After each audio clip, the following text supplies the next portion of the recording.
From kuow 94.9, I'm Jamala Henderson. Ron Howell has a gift. He knows how to connect with kids, the kind of kids some people might give up on. It was something he discovered about himself 10 years ago. He was almost 20, living in South Seattle, renting a house with a roommate.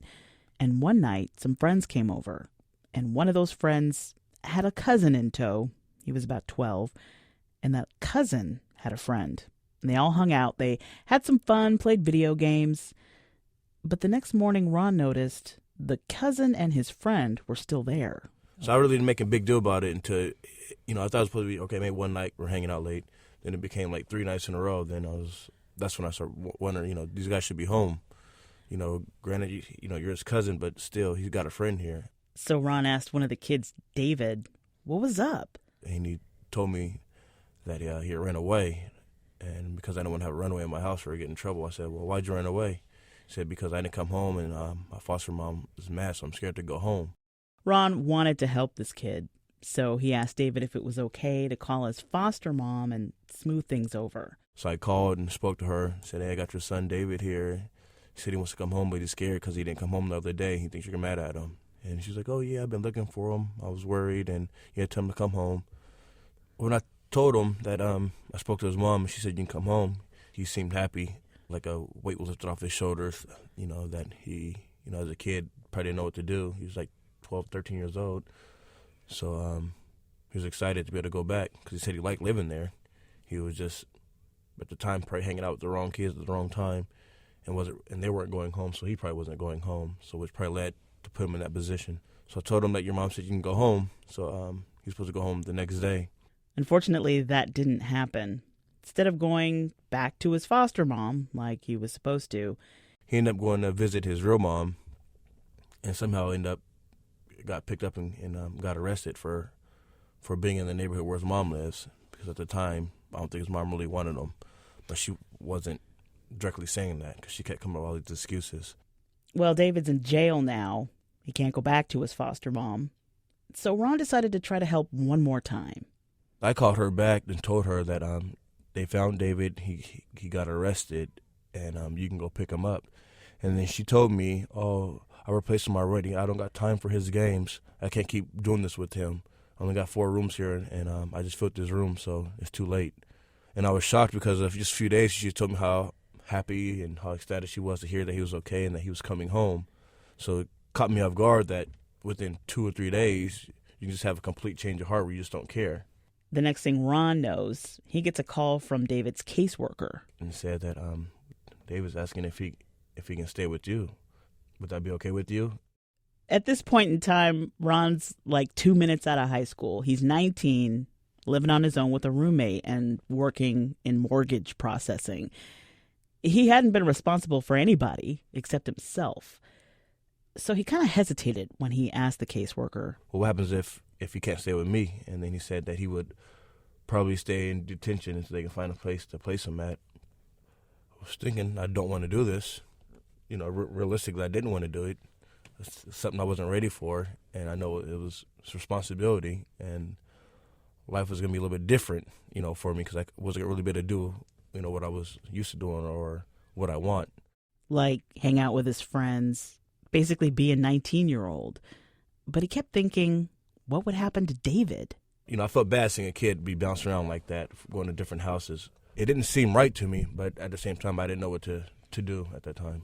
All I knew was that this kid was going to be bouncing from home to home, and I looked at it, how would I feel if I didn't have a really stable place to go, and I was going to different people's houses, and to keep being rejected or just not have a stable place. So I agreed to it, and I said, yeah. Ron's roommate at the time did not like the idea, and he had to find another place to live and another roommate. And most of his friends thought him taking in a foster kid was a really bad idea. But Ron knew what it was like to need someone to be there for him. I've been laid down a lot, and I feel like I've had to learn everything the hard way on my own. Ron's parents divorced when he was young, and he was pulled back and forth between homes. I have one older brother and 2 little sisters. But my older brother used to leave a lot, too, like to go stay with his, because we had different dads, so he would travel a lot. And then every time he would leave, it would be like another void, or if my dad's not around because he works on the road. So it's like a void, like, damn, everybody's leaving. One person who was there for Ron was his brother's friend. But Ron didn't always treat him so well. Well, he was working at Kmart, and then I kind of got mad at him. I did this twice, and I kind of called and said, he was stealing stuff from the store. So eventually later, I think they believed what I said. He ended up getting fired. And I think I did something similar to when he was working at Seattle Funplex at the time, and he got in trouble. There's a few other things, but those are probably one thing that stand out, where I was just, being a kid, just being a brat, just being a punk. Although I did bad things to him, or to cause him problems, he still stuck by me when he probably had the right to say forget me or leave me alone, but he didn't. And he would still call me, tell me to come by his house, play video games, come by, still check in, just, remain a part of the family in a way. And just stuck by me, spent time with me, made time for me, someone I can talk to if I needed to. And because of that, Ron knew he needed to stick to his decision. And he officially became David's guardian. But that involved criminal and child protective service background checks. And then they had to meet with a family counselor. The goal was to reunite David with his real mom while he was living with Ron. The lady would come by once a week and check on us, do home visits, see whatever he needs. If he needed certain things, they would provide it. He was supposed to have weekly meetings with his mom, but his mom would never show. So it was just always just me, the lady, and the kid. And the mom just put no effort into it whatsoever. And that didn't sit well with Ron. And he thought, do you not care about your kid? This is your son. You've had him for 12, 13 years, and you're just going to let him go like that without even trying to fight for him, to help him fight for himself? It was wrong, and it motivated me more to stick by him and to continue to try to help him. And over time, his behavior changed. He wasn't doing no more criminal activity. At the time, he was involved with stealing cars, and he stopped doing that, and he would go up north and hang out at a friend's house and would call me late at night. I wonder where he's at, because I didn't give him a cell phone or nothing. He'll call me, say, I'm stuck. Other guys are going to steal a car. I don't want to get in it. Can you come pick me up? I would be mad because I would kind of be out with my friends. And then that responsibility thing, well, this is your responsibility, so you got to stop what you're doing and drive up north to go pick him up. So I would do that. But at the same time, I was happy that he made the decision not to get in a stolen car and to stay crime-free. So I'll go pick him up, and then his friends would end up staying because they see he got a ride coming, so instead of them still in the car, they kind of tagged along with him. So it kind of came from me kind of raising one kid to like raising 3 and then 4 and then sometimes 5 because more and more kept coming. So Ron did his best to mentor them the only way he knew how. Try to motivate them at the same time, keep it real. I would bring a lot of them to church, a lot, and that was kind of one of the biggest things I felt like can really help change them if they sat there and paid attention to the lessons that were being taught. I would bring them to my basketball games, and during my basketball games, I would do some stupid stuff to make everybody laugh. And I like to make sure everybody has a good time. Trying to play the Xbox, play video games, talk to them, and try to tell them to stay out of trouble. Tell them they shouldn't be stealing cars, and then don't be selfish because people care about you. So if you do something that's going to harm yourself or do something to yourself, you're going to affect a lot of other people, whether you mean to or not. So I try to just put the words in their head to make them think or second guess, be a conscience to them, that they try to decide to make a better decision or not make the decision that can really cause themselves bodily harm or their freedom. I would go to court with them at the time, talking to attorneys with them, sitting in with them, just kind of introducing myself as this person is trying to help out. I figured if I don't do it and nobody's going to help them, they're going to end up getting themselves hurt or killed.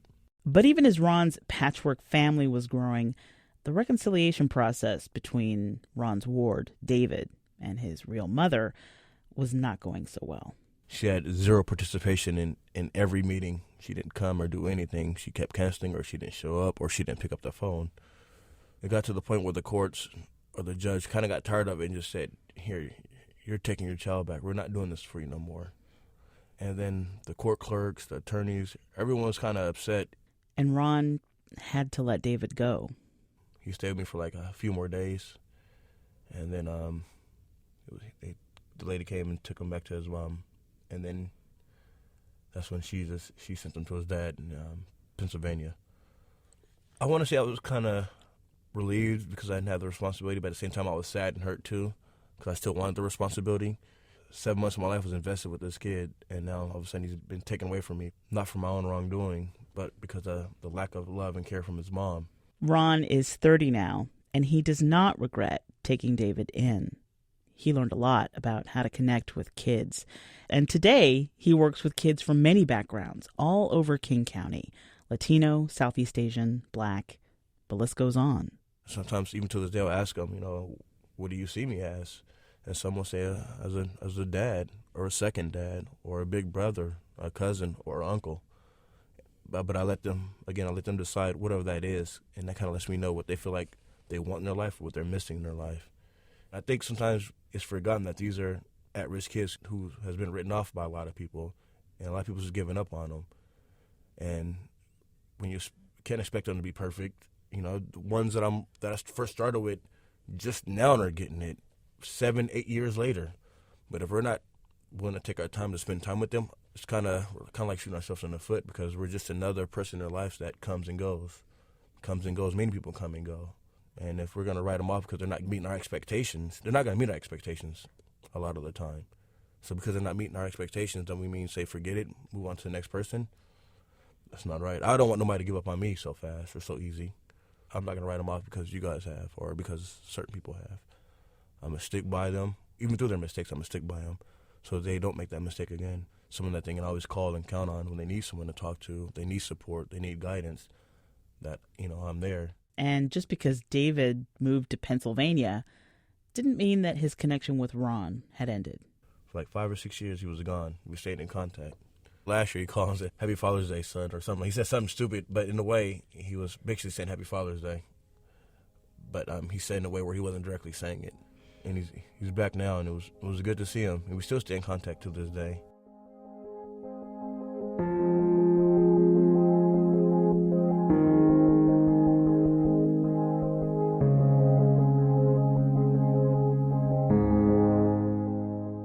Ron Howell is a youth outreach specialist with Seattle's Urban Family Center.